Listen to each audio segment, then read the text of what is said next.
Focus à présent sur une pratique encore parfois un peu taboue, celle du don du corps à la science. À Tours, 220 personnes en moyenne donnent leur corps chaque année. Un chiffre en baisse qui trouve son explication dans le scandale qui éclate fin 2019 à l'université de médecine de Paris-Descartes, où l'on découvre des corps conservés dans des conditions indécentes. Donner son corps à la science est pourtant très utile dans certains apprentissages en médecine et recherche scientifique. Samuel Collin. Donc les corps sont sur ces tables. En principe, on met la tête ici. Ils sont sur le dos ou alors après sur le ventre en fonction de la zone anatomique explorée. Baptiste aimerait devenir chirurgien. Pour lui, les cours d'anatomie sont indispensables. Entre les livres et la réalité, il y a quand même une marge qui est assez importante. On apprend beaucoup de choses par le toucher et c'est une partie qu'on n'a pas autrement. Ce sont des pinces de Kerrison qui permettent aussi d'enlever des petits morceaux d'os.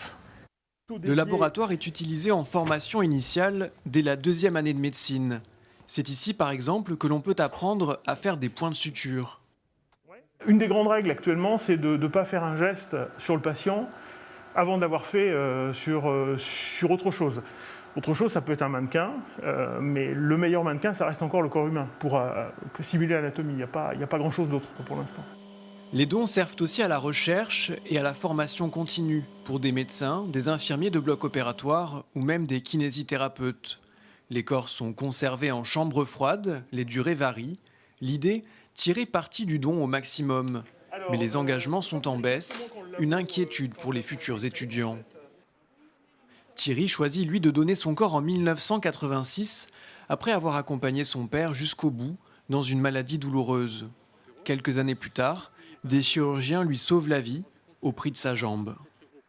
Des chirurgiens qui ont fait un boulot fantastique, mais qui n'auraient peut-être pas pu le faire s'ils n'avaient pas eu justement accès à des cours d'anatomie, à des possibilités d'avoir accès à des corps pour pouvoir répéter des interventions.